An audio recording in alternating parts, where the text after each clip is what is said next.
So today I'm talking to Jennifer Louden, and you'll discover how to create life-changing online courses. We'll cover the most common mistakes and fears. We'll also look at the creative process for creating courses and how you can get started right now. Because there's a lot that goes into creating a course. There's a lot of stuff that keeps people from taking action and maybe keeps you from moving forward.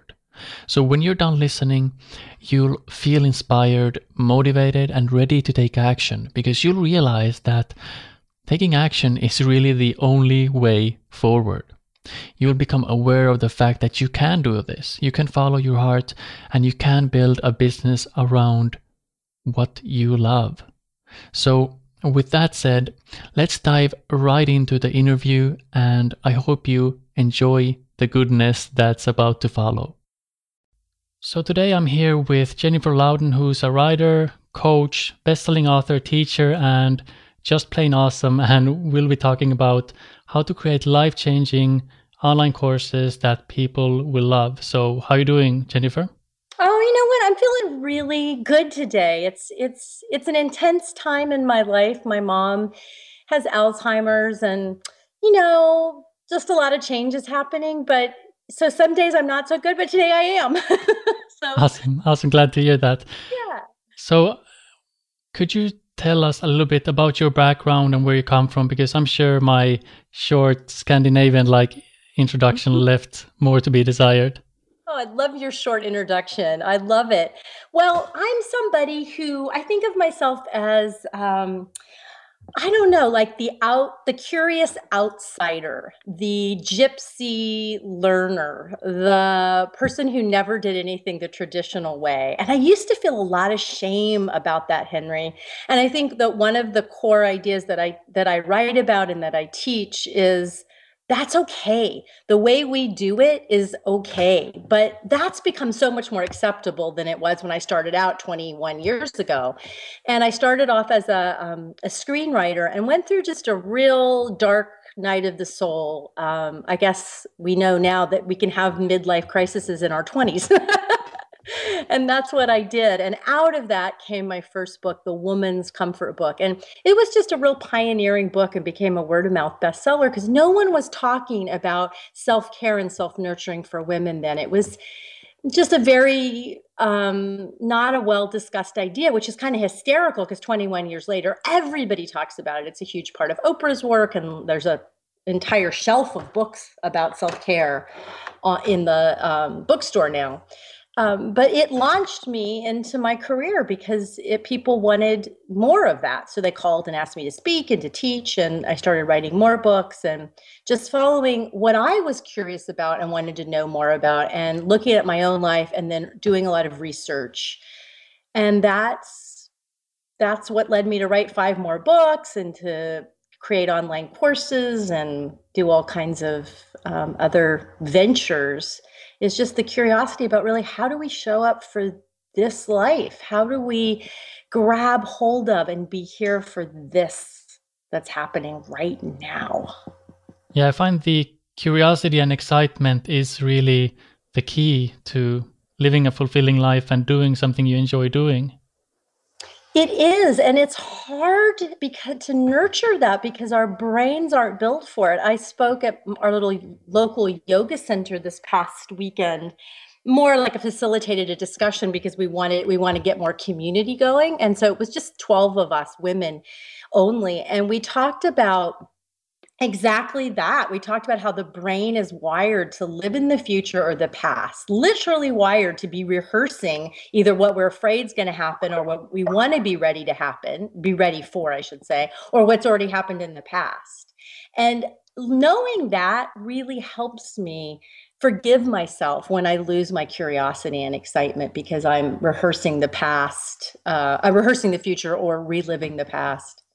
Yeah, I'm the same way. And this actually brings us to one of my questions, which is, what is a life-changing online course? Because it's easy to think that it's something that has to be this big, shiny thing that instantly changes people's lives. Oh, yes, of course, and then when that doesn't happen, you get really discouraged and you never do anything again. Yeah. Yeah, so there's a couple of things I want to say about that. One, a huge part of teaching, leading, training is doing your best and then letting go of the results. And that it sounds so trite, but Henry, it took me probably, I mean, I'm still learning that. If when I lead a retreat or offer a course, if everybody doesn't complete it, if everybody doesn't have a life-changing experience, I can get so bummed. But that's not my business. My business is to get feedback, to see what tweaks I feel comfortable and confident to make, and then to keep offering the best I can. So you really have to know that what people do with what you offer is not your business, and you'll never really fully understand it. Yeah, and it's actually when you're starting out, imperfection will always be there. So you have to stop. Something I did in the beginning when I was starting to create online courses and ebooks, I started looking at people who'd been doing this for, say, 5 years or 10 years, and they had huge courses, and I had like a small ebook. Mm-hmm. So it's easy to compare yourself. How would you say someone can avoid that comparison? I guess it happens automatically, but is there something you do or tell your clients and customers to do? Yeah, there are two things. One, write down, get it on paper. Don't keep it in your busy little brain. What are these comparisons you're making?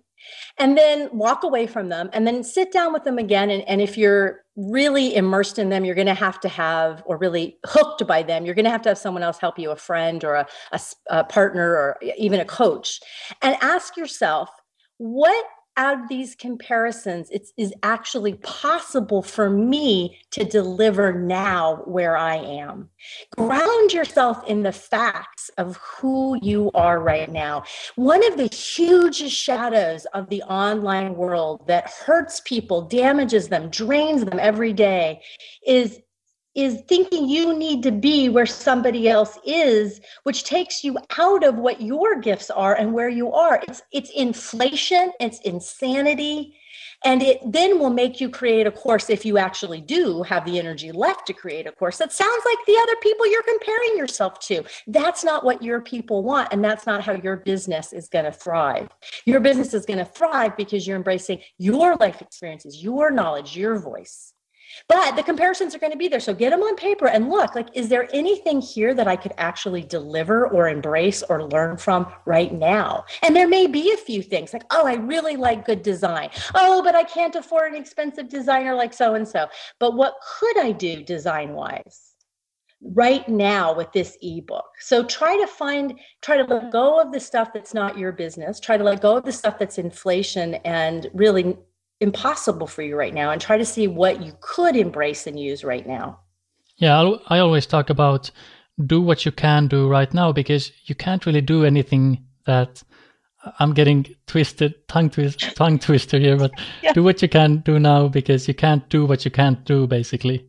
Exactly. And the other part of it is when your brain is built for comparisons, just like it's built to live in the future and the past. Don't make yourself wrong that you go into comparison. Get it on paper and then use it. What here is possible for me right now? And that's a very important phrase, right now.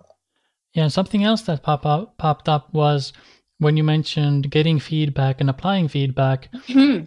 I'm always listening to feedback, but I noticed that when people tell me that something's wrong with my course or I need to fix this, I always have this pulling back, like, oh no, this is personal. But then when I let go, things get easier. And I always get feedback from people telling me that I'm so open to feedback. And it's funny because I don't feel open, but just because I feel one way doesn't mean I can't actually get feedback and do the best I can to help my customers and improve the course. That is a beautiful, powerful distinction, Henry. I hope everybody listening really takes that in. Separating out your feelings as a creator, as a trainer, as a teacher from the material. When I was new to this work, I would walk around literally. And sometimes before, like, I can remember I was in Las Vegas before a big speaking thing, walking around my hotel room, looking out at the view of Las Vegas, of all places, saying out loud, I am not my work. I am not my work. And that's really what you're pointing to. We have to separate out our own sweetheart and our own big ego and our own desire to be perfect and affect everybody amazingly from reality. And reality is, oh, that sentence wasn't clear. That exercise didn't land. You promised me something that I don't think you delivered. Yeah, and I think there's something, I don't remember what was this guy's name. I think he was a journalist or something. He talked about the gap where you have to put in a lot of work to see the success or be able to create the course you want to create. So it takes the effort of putting in a lot of work before you even start getting satisfied with the content or the course you create. Yes. I think was that Parker Palmer? I'm not sure, who's the teacher of teachers. That might have been one of the interviews in Teach Now, or perhaps it was someplace else. But yeah, you're the creative person, and you're a creative person, people. End of discussion. You're a creative person. Always has to live in that gap. It's the gap between what you want to do and what you actually do. And you think about it when you write something, right? Maybe you're off for a walk in the woods and you're like, oh my God, this incredible idea is coming to me. And this is going to be amazing. And then you sit down to write it and you're like, what was it? Yeah. That's the same thing when we create a course, right? And to learn to be comfortable in that gap is a huge skill. And we don't talk about that enough, I don't think. And I find this goes for pretty much everything in life and business. There's this gap where where the more comfortable you are with being uncomfortable, the more progress you can make, the more you can grow. And if you can at the same time step out of judging yourself and comparing yourself and just let all of that be there while you're doing your best, then it's going to be a lot easier and a lot more fun. Yeah, and you made another beautiful distinction there, Henry, which is, you said you let it be there. So in the other hole that I see creative people and teachers falling into is, I'm going to do my work, I'm going to create, I'm going to offer the course, fill in the blank for yourself, when that thing over here, the doubt, the comparisons, whatever your particular demons are, when they go away. They're never going to go away. They simply don't bother you as much. They don't hook you as deeply or as quickly or for as long. There's a great story that the meditation teacher, oh God, of course, as soon as I wanted to say his name, I can see his face. His name has gone out of my head. I'll think of it in a moment. But he talks about leading a silent retreat. And there was a moment when another student looked up and watched him just watching everybody eating at the meal. And he was just watching everybody. And then at the Dharma talk, when you actually talk to each other, the teacher talks and the students ask questions. The rest of the time the retreat is silent. This student said, hey, when I'm eating, I'm just judging everybody and the way they're chewing, and it's just so horrible. And the teacher said, oh, I'm doing the same thing. It just doesn't bother me anymore. Yeah, exactly. That's what I found happening to me over the years. It's kind of like when the judging comes up, I feel like, I don't feel like doing that right now. But so I just let it be there. Then I focus on what can I do right now. Yes. So it's a beautiful, beautiful, so important. And I think what people think when they're in the comparison mode and they're looking at someone's course or book or retreat, and they say, oh, they must not feel that way anymore. And that's what allows them to go on and do this work. But that's absolutely not true for anybody. Yeah, usually they feel it more, but they're just not as bothered. Right. Or they feel, maybe some of it softens and kind of dissipates, but then it comes up in some other form later, right? I mean, that's the human condition. Yeah, it just seems like we never stop coming up against challenges, and we never stop growing. So the quote unquote problems and challenges and fears will never go away. Exactly. And if they do, I think it's time to die. Yeah, exactly. So one question I get a lot is, how do you find a course to teach? Like, how do you find the intersection between what you're good at, what you're passionate about, and what people actually want to pay for? That's a really good question. There's not one answer for that, but I think there's two approaches really. I'll tell you the first approach, which is the one I use. I get really curious at witness of what is most up for me. What's the juicy place that I want to either learn more about, or the juicy place that I'm personally learning, or maybe both. And I start writing and mind mapping right there. Now, sometimes there's not enough material there. I run out of steam and I'm like, okay, that's not going to be a course. Maybe it's going to be a blog post and that's it. But sometimes there's more there. And that's the example of my course Teach Now, right? There was more and there was more and there was more that just kept growing and snowballing around it. So the first approach is what are you itching to learn, or what's learning you? And then dig it in there. Now, the other approach is the one that we hear a lot more of in the entrepreneurial community, which is go out there and survey your people. Go out there and look. What are the blog posts that you're writing, or the articles or the guest posts that you're writing that are really getting a lot of traffic and a lot of buzz, or a lot of comments, or a lot of controversy? Or if you don't have that marketplace yet for yourself, look at the people that you read, that you follow, the magazines, the blogs, the newspaper articles. Huffington Post is a great place to research. What are the hot button items that you see trending? You can use Google Alerts for search terms that you're interested in and see who's writing about it. What are people's reactions to it? What are their pain points? And then I say you must go into yourself at that point and say, where does this intersect what I'm curious about, what I'm livid about, what I've had life experiences about? So you can come in from either place. I need to come in from the personal place. If I go out to research, I get completely flat. Yeah, I'm not even sure how I do this, but I think I start by looking at the problems, like you said, pain points. So I listen to my readers and ask them what they're struggling with, what they're having trouble with, and where they're going. So what's their end goal? And then I basically feel my way through. So I go inside, I see what I'm excited about and where my heart is leading me, basically. Yes. And I think that is in some ways, it's more risky. But I also want to tell everybody listening, there's probably a way that you are wired for.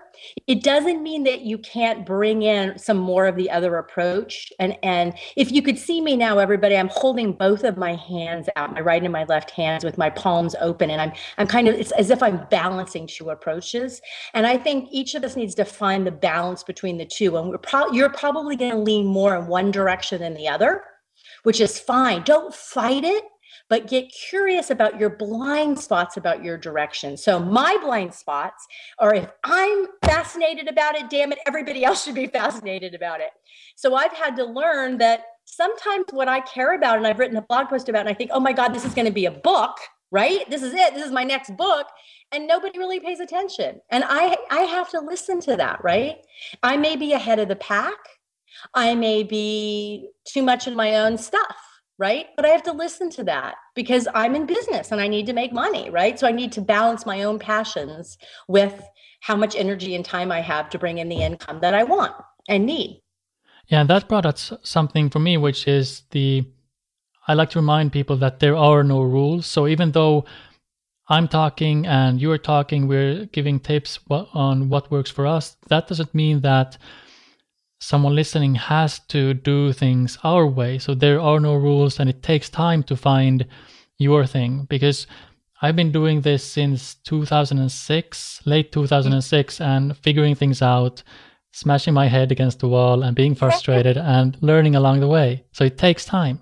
Yes, it takes time. And that is, okay, everybody, you just heard that idea. You just heard what Henri said, it takes time. And you probably just shoved it away like, oh, whatever. I've heard that a million times. It's very different to take it in your heart and live it. And one thing that I really see gets in the way of beginning trainers, teachers, speakers, facilitators, writers is wanting it to happen overnight. And it gets in your way because it takes you out of the learning curve, and it makes you look for the golden bullet, the silver bullet, the I'll take this $2,000 course and that will be it. And instead, it's really doing the chop wood, carry water. What's it like to study writing?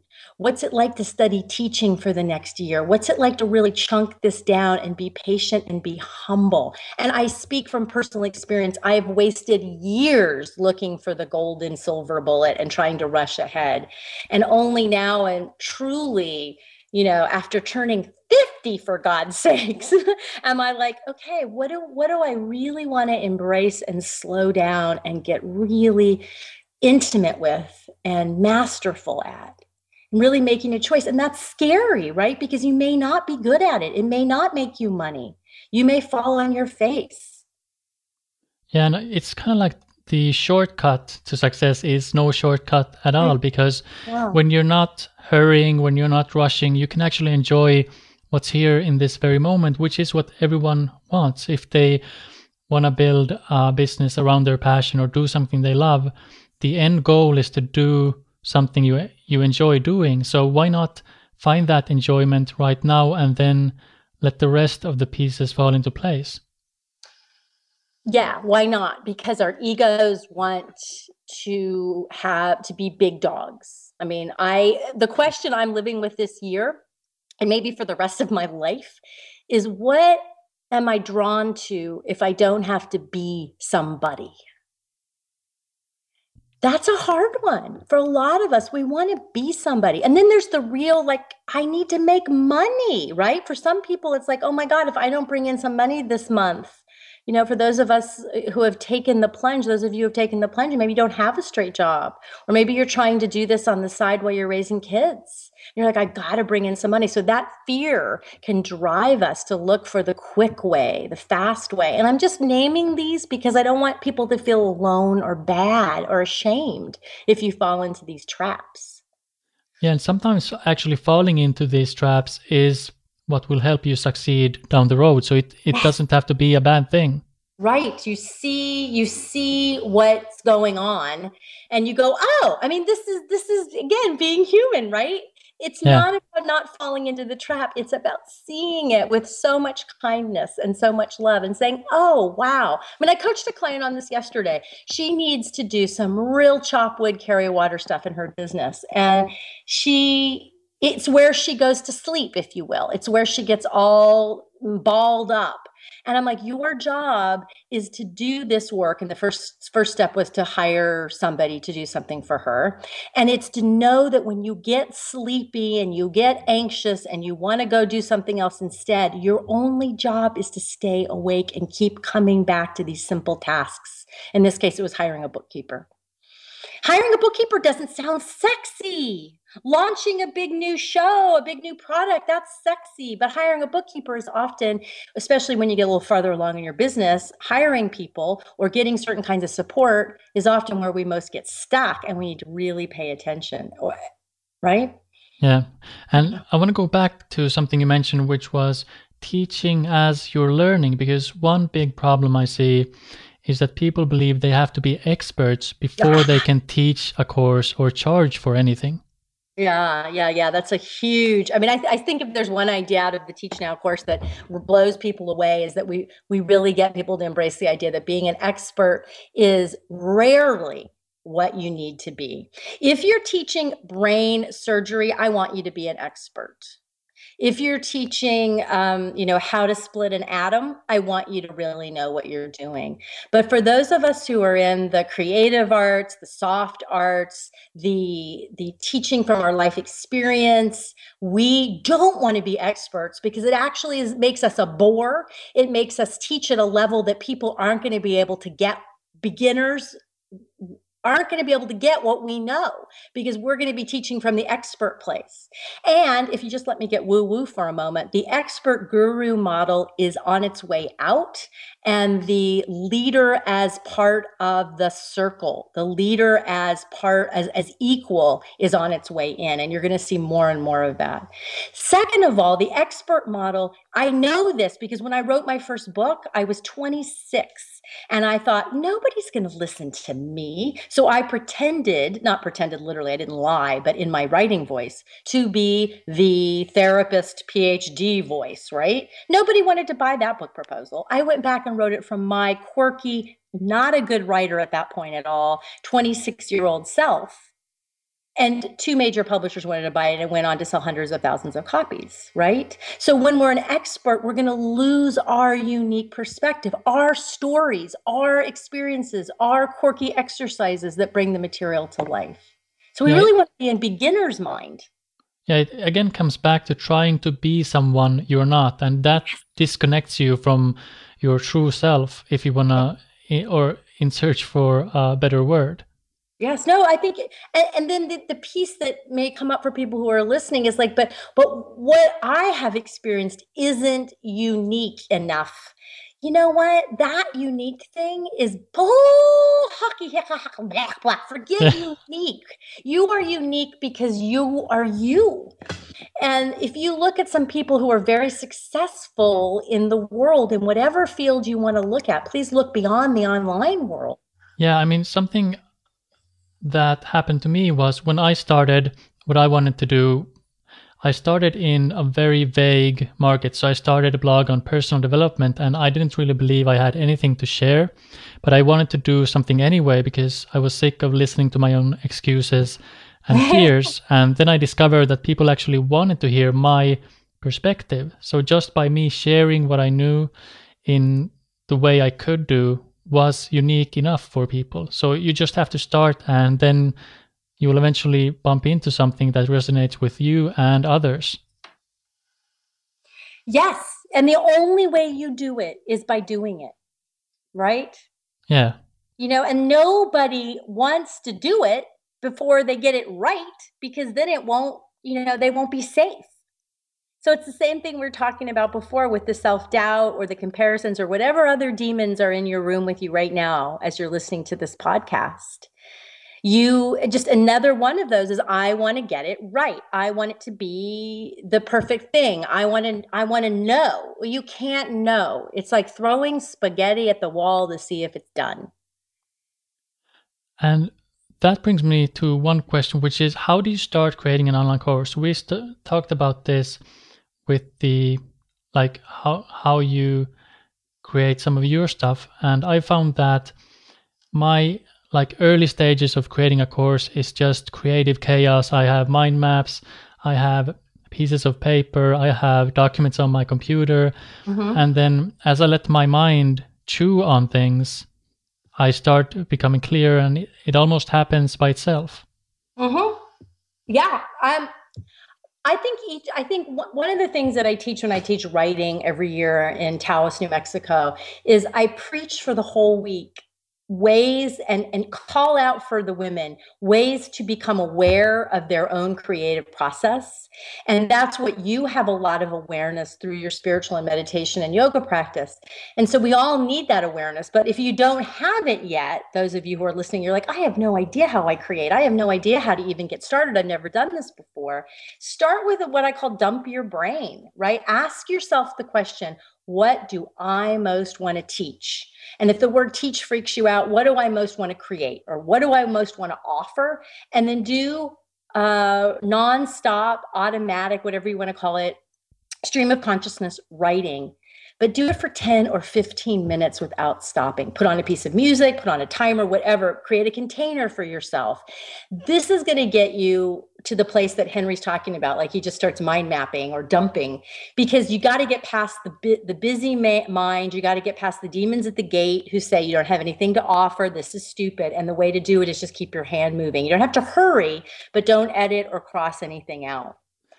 And then you can take a little break, go for a walk, dance a little bit. I think dancing is like the most incredible way to get your creative juices flowing. And then you can ask yourself some more questions like, since nothing is off limits for me to offer or to teach, I could include, and then write for another 5 or 10 minutes. You'll start to see repetition happening. Then you'll start to see the themes that you most want to offer start to arise. The best learning experiences I've had, the worst learning experiences I've had, and write for 5 or 10 minutes on each of those questions. And then go back and look. What's the core idea that you want to explore right now that started to arise out of all this writing? And you'll find one. You might find more than one, but you'll find one idea that you really want to build an ebook or a course or a retreat around. Yeah, and that's something I want to emphasize. It's about, at least for me, about dumping a lot of stuff on paper and then picking out the parts that really resonate with me and that I'm really excited about, that fit with, in my case, my readers' problems and where they want to go. Yeah, exactly. Yeah, and then the one core idea is so scary for people, especially beginners, because they want to include the kitchen sink, they want to, directions to get to the moon, they want to please everybody, and this will kill your business. I think. Now, not everybody agrees with me, but let me be bold here. I think what we need and how people are going to distinguish themselves is by saying, I am a stand for this. At least in this course, in this ebook, I help you do this one thing well. It can be a big thing, but you then break it down into very specific steps and how-tos. I help you do this thing because people are overwhelmed. You're overwhelmed. They're just as overwhelmed, if not more overwhelmed people. And they want help solving a problem. And it may be the problem that you most care about is world peace. Well, maybe that becomes helping people have a peaceful relationship with their mother-in-laws. That's the one thing, right? Oh, but mother-in-laws, I should make it about all family. I'm saying not. Maybe the next course is how to have peace in your relationship with your partner. Maybe the next course is how to have peace with your son, and the next one is with your daughter. And you really allow yourself to chunk it down. It's scary, but I think it allows you to really create content that is yours and market to the people who are most going to want that content. What do you think, Henri? Yeah, and what comes up for me is, I remember when I was going through Teach Now that you mentioned that it's okay to leave people hungry. So you don't have to give them everything or include the kitchen sink like you put it. So it's okay to just cover the core essentials and then leave people wanting more. Yes, it's important to leave people wanting more. If you are trying to please everybody, you're very likely to please anybody, and you will very likely not ever finish the course that you're creating because you'll keep adding stuff to it. And it'll become this huge, like, gobbly mess. Like, you need to provide focus for yourself and your people. And then that actually frees you up to get something done, to keep it the right size, and also to then find, where are these just right people? Where are the people who want to have peace with their mother-in-law? Where are the people who want to have peace in their relationship? Oh, wow. Yes, I can look for relationship blogs. I can try to get on radio shows that talk about this. I can start looking for how to use SEO or keywords. I have no idea how to do that, but I'm sure there's a way to talk about this and attract people to my content and my course. It becomes so much more manageable. Yeah, and that actually reminds me of, I want to bring this back to the creative process and something I've observed in myself, which is that I start with the chaotic process where I dump my mind on paper, mind maps and everything else. But then if I have a deadline for my course, something magical starts happening as I start approaching the deadline. So I start putting together my course and I start putting together an outline that's just good enough, not perfect, but good enough. And then as I approach the deadline, I somehow become more clear because I'm determined to make this work and my unconscious somehow follows along. Yeah, and it's trust. And that trust comes from doing it, right? It comes from actually putting it into action, not thinking about it. Because remember, everybody, your mind wants to rehearse creating the course. Your mind doesn't want to actually do it because that's not how your mind evolved, right? We didn't just, the people who went out and killed the mammoth, some of them got killed. Yeah.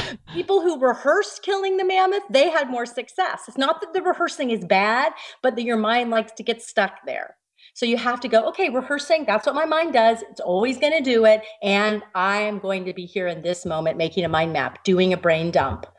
Writing a rough sales page. Here's another way in, everybody. I created a lot of my courses and retreats by writing the sales page first. Yeah, that's a good one. I don't offer it to the public until I step back for a few days or weeks and go, do I really want to do this? Can I deliver it? Right? I do a dance between creating and writing the sales page to find the promises and the benefits that I really think I can deliver. Yeah, I'm glad you brought up the sales page, because that's something I do as well if I'm stuck.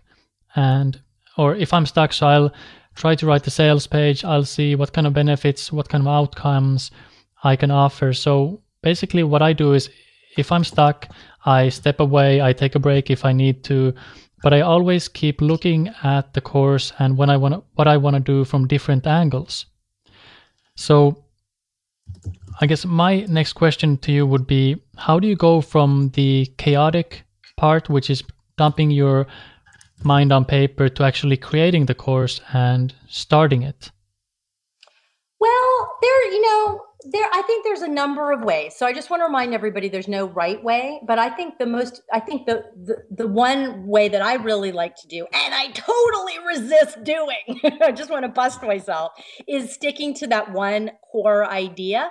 And even if I can't name it elegantly or super clearly, trying to name something of it and write it down on a Post-it note or an index card or, on your desktop. And I keep referring to that and imagine that as both a bucket, like, okay, is the content that I'm coming up with fit in that core idea? Like it makes a container, but also imagine it as a filter on top of that bucket, right? Oh, so I can filter it through this. Does it fit? Do I need to tweak it to fit with this core idea to help people learn this? What could I bring into this container? Is it guest interviews? I love to do guest interviews. I get a little obsessive with them.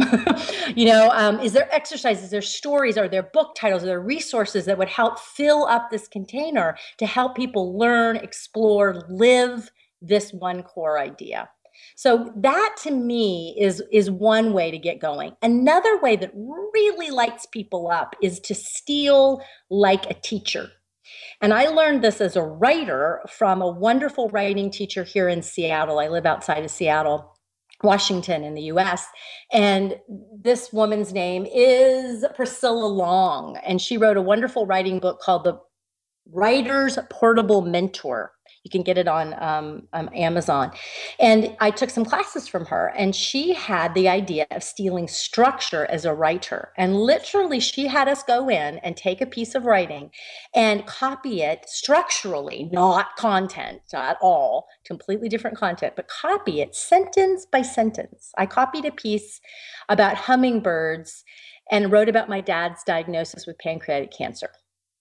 And and that was one of the best pieces of writing I ever wrote. Well, you can do the same thing as a teacher. And what it does for you is it gives you a container, a filter to say, okay, structure, okay, this course that I took from so-and-so last fall, they did it this way. They had live calls, and then they had those live calls structured, each one around one core idea. And then they followed it up with, 3 emails that picked out and reminded us to do these 3 actions. And then there was an ebook, but the ebook wasn't about what we covered in courses. It was additional things you could do to develop each of these core ideas in your life. That's a structure. Okay, another structure. And then you go and you look and you'll start to see the structures that most fit your material. Does that make sense? Yeah, I actually do this because what I do sometimes is I buy courses just to see how people are teaching them. And then I pick out what I like and what I don't like. So I incorporate what I like, and then I avoid what I don't like, because I observe myself as the student and I notice what I would like more of and what I would like less of. And then I use the structure I like to create my courses. And that makes things so much easier because I don't have to come up with everything from scratch. Yes, exactly. Exactly. And that is what frees our mind up. It's almost like we're using the mind's desire to preview things by giving ourselves structure. I have seen this unlock so many writers and teachers when I tell writers, go look for structure. Don't read for content, read for structure. And then they go, oh, I see.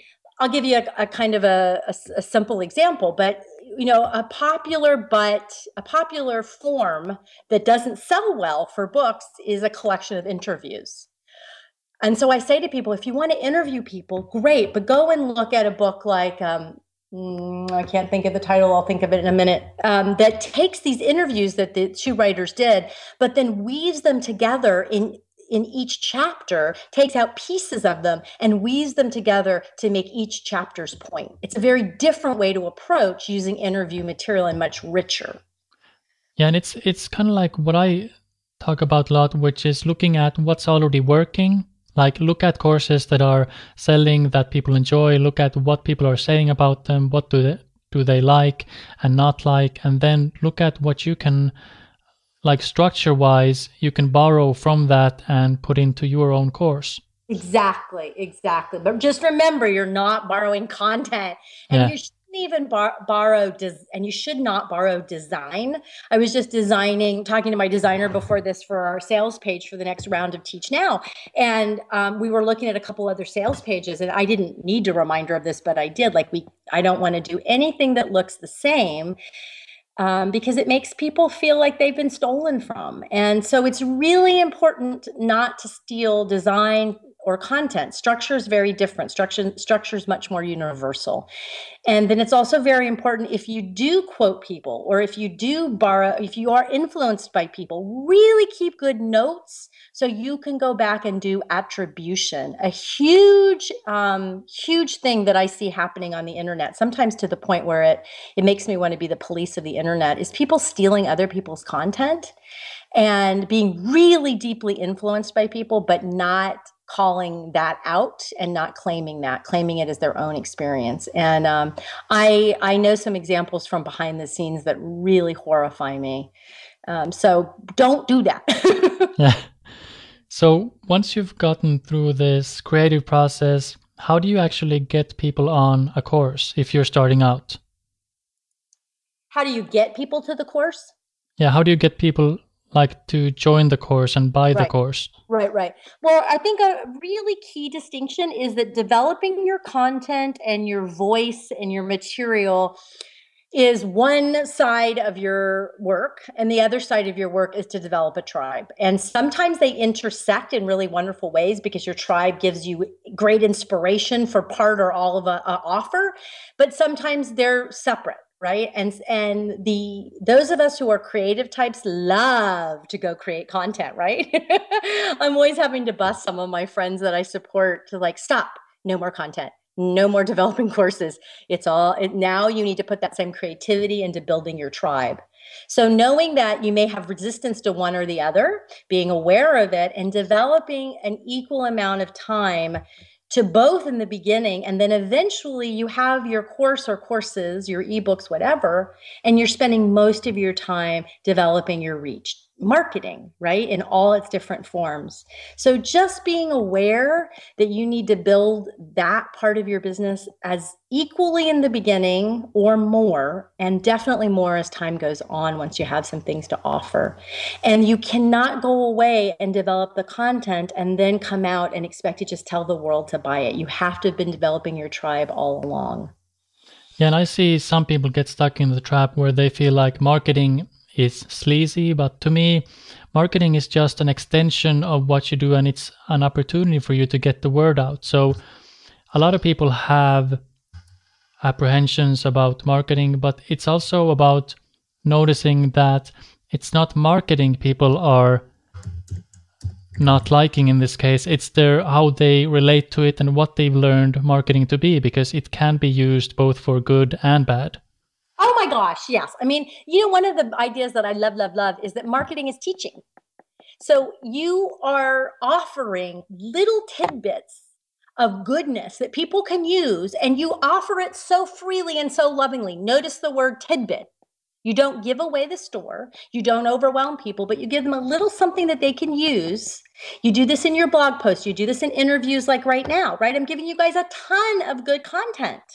Now, hopefully, great. You'll come and you'll check out Teach Now. You'll come out and check out my blog, whatever. But if you don't, great. I still want you to go use the material. There's nothing sticky about it. So it's your internal work, your inner work to know, I know things, I know enough, and I can offer it freely. But I'm not giving away the store. I know that what I offer is also valuable. And so the deeper work, or the whole meal deal, is behind door number 1 for this price and behind door number 2 for this price. And just being comfortable with that element number 1. A huge thing I see beginners and, old hats doing is feeling bad that they charge money for anything. So you got to work through that. And then the second thing you can do is really embrace marketing as teaching. I'm teaching people, I'm offering them some content, but I'm offering the content that helps them know whether they want to buy more from me, whether they want to work more for me. That's the strategic part. And you got to get comfortable putting that strategic piece in, and not feel like you're a bad person because you did it, right? Yeah. And also, what I want to say is that marketing is a skill. So like anything, it takes time to get good at, and it takes time to build your audience and tribe. And things they take time, and you get so much better at it when you actually do it. And then you find your own way of marketing and helping people actually buy your stuff and helping yourself build an audience. Exactly. Right. You need to let yourself have the learning curve with that. And you need to know that there is probably more hype and more crap out there about marketing than anything else. So you have to run it through your own filter. And please know there's no way to do it. For everybody who tells you you've got to do it this way, I can find you 10 examples of people who did it another way. So it's just the same thing that I tell people when I'm teaching them about writing. There are no rules except you can't have misspellings. And you probably need 1-inch margins, and you need to double space it. But beyond that, for every time somebody says you have to write your book proposal this way, you have to include this, you can find someone who broke the rules successfully. Yeah. So I have just a few questions left before we wrap things up. So next one is, how do you create your courses? I mean, do you create your courses upfront and then launch them? Because I found that I create courses the best when I'm on a deadline. So I launch a course, I may have some material ready, and then I create it as I go along and listen to feedback. But how do you do things? Yes, I do it. Well, I shouldn't say that. Sometimes I do both, but I always create a deadline by offering it to people. And I always create the first version of it with live students. I'm an X on the Myers-Briggs. I'm an introvert extrovert. I shouldn't say that. I'm a little bit more of an introvert. I need to be alone to get my energy back, but I create best in relationship with people. So this makes it sometimes a little slower and sloppier than it needs to be. And sometimes there's some panic involved with it as well. So with Teach Now, I created it with my friend Michelle Christensen, and we designed the sales page, went back and forth. What can we really offer? What do we know? What would this look like? What would work? And then we offered it, and every week we created the material that we would then go and teach live.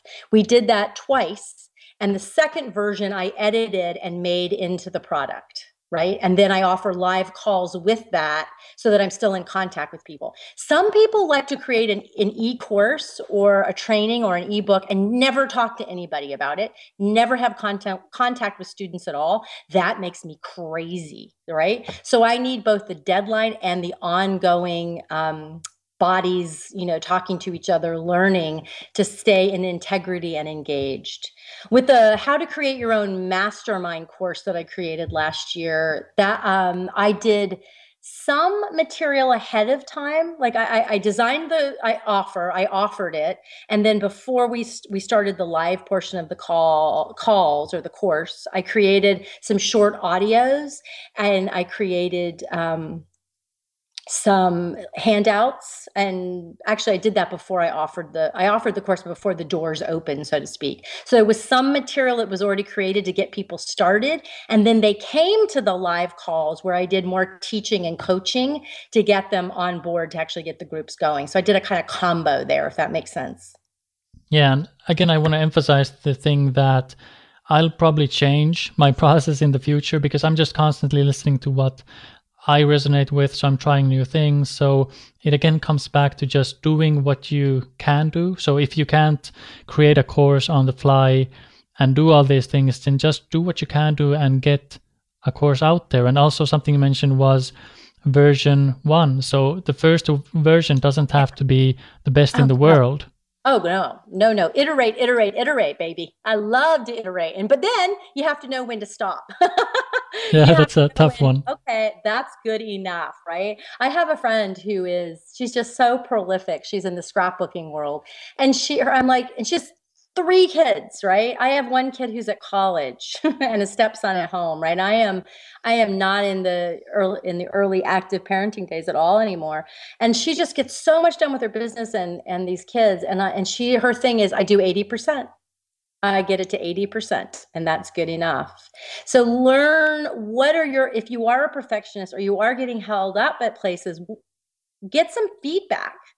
Maybe you do need to fix that a little bit more, but maybe it's good enough. And I got feedback about Teach Now because Michelle is not actively a part of it anymore because her babies are little.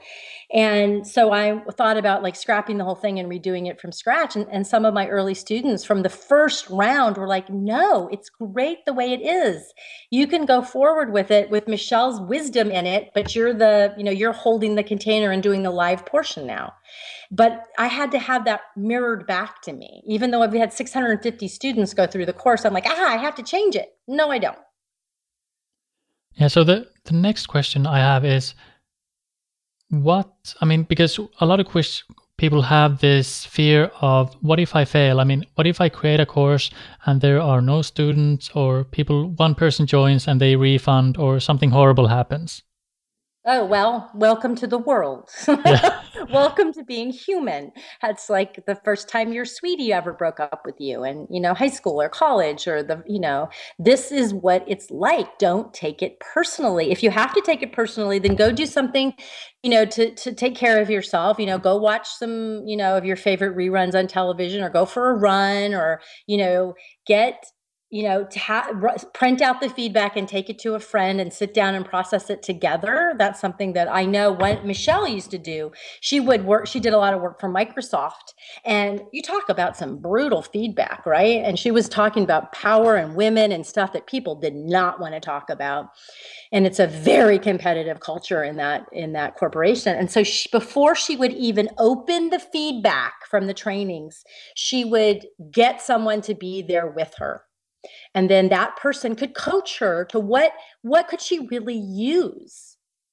And you got to consider who's giving you the feedback. If you go on TripAdvisor and read about a hotel or a restaurant, you don't believe everything, people. You look at the people who are reviewing, you go, wow, they can't spell. Maybe they're not, or wow, they sound like a total princess. They have to have 600 count sheets. That's not me. I don't mind a few scorpions falling on my bed. Yeah. Right? So you have to filter out, you need to get support, and then you need to say, well, what can I iterate next time? What can I do differently next time? And with practice, and it's taken me years, with practice now, I get negative feedback. I led a retreat in January and I got negative feedback like I've never gotten from somebody before. So after 20 years of doing this work, people, and someone said, don't come, my feedback would be, don't come to one of Jen's retreats unless you're part of her inner circle, and blah, blah, blah. It totally blew me away. I got triggered. I had to go inside and get a hug from my sweetie Bob. And then I processed it with a friend who's a master trainer teacher. And he helped me see what I could take away and how I could do it differently next time and what happened. And I was able to write her a really nice note. I refunded her money, even though she didn't ask for that. And I was done. Yeah, it's about, like you said, you've been doing this for a long, long time. So it's about taking that feedback in and then stepping back if you have to. And then when you're clear, coming back and seeing what you can actually do about the feedback, because it's not good to respond if you're angry or sad or any of those things. Oh God, no. You know what? This is what I'll do sometimes. I will write the angry, pissy email without anybody's address in it, so I can't inadvertently send it. Yeah. And then I'll just get it out and then I delete it, and I'll be like, I can't believe you said that. What kind of idiot are you? Can't you take any responsibility for yourself? All of my dark, shadowy stuff out. But it's in the email form without anybody's address attached. And then I can just delete it, but I feel heard. Yeah. Or you can do it with a friend or your beloved, like, can you believe it? And you just tell them, I need 5 minutes to be negative and not in right speech. right? I need to allow myself the space to do that. And interestingly enough, if you allow yourself to do it, the sting dissipates very quickly. And over time, you don't even need to do that often. Yeah, I find the resistance is actually what keeps bad feelings and negativity there, because we've been taught that it's not good to be negative or anything, but when you actually allow it to be there and even express it in a constructive way, it just goes away that much quicker when you don't want it to go away. Right, exactly. When you're trying to, oh no, I should be spiritual and I should be kind and or you collapse. Oh, I'm sure they're right. Oh, I suck. I should never do this again. No. Wholeness. So you hold it and you hold their feedback and know that there may be some helpful truth in it. There may not be, but it doesn't define you. It doesn't define your course. It's not everybody's experience, and it doesn't determine your future. Yeah. And so we've come to the last question, and I'm sure you'll recognize this one. So it is, what would you say to the Jen just starting out with courses? Oh, I love that question. I would take that 27-year-old by the hand and I would say, you don't have to live perfectly what you're teaching. You don't have to pretend to be anybody you're not. It's okay that you're often the youngest person in the room. It's okay that you're sometimes often not practicing great self-care. It's okay that you're in the question of what you're teaching. Let yourself be there. Let yourself be in the circle. Let yourself be human. You don't have to be didactic. You don't have to have the answers. You have to be willing to offer confidently what you do know, and then let the rest evolve. Awesome. That's pretty much what I always say. Just take things one step at a time, do your best, and let things evolve and let life unfold, because it's going to do it with or without your resistance. Exactly. That's exactly it. You're so wise, young man. So where can people find you and what you do if they want to learn more from you? There's two places. The most comprehensive place is Jennifer Louden, LOUDEN.com. That's my home base. I blog there once a week, and I usually have a cool interview with people on some Saturdays. And then the Teacher's Path, theteacherspath.com is where you can find out information about the next Teach Now course, which is how I met Henri, and has a lot more. It's a 6-module, 45 master teacher interview, super affordable, deep dive into teaching anything. And we've had 650 happy alums go through it, people who never thought of themselves as teachers, and people who have been teaching for 20 years. So Those are the two places. Yeah, I really enjoyed going through Teach Now, and I also got some ideas from there on my own courses, and I observed the structure there. So I just found a lot of stuff that resonated with me, and that's why I decided to interview Jen today. So thanks again for doing this interview. It's been a lot of fun. Me too. You're great. Thank you, Henri. And that brings us to the end of this episode. I hope you enjoyed the interview with Jennifer. I know it was a long one, but once I get people on the line, I want to dive into the nitty-gritty and get real details and real actionable tips. So make sure you think about how you can use this information. Think about what your next smallest step is. If you want to create a course, know that it doesn't have to be perfect right away. You just have to start somewhere.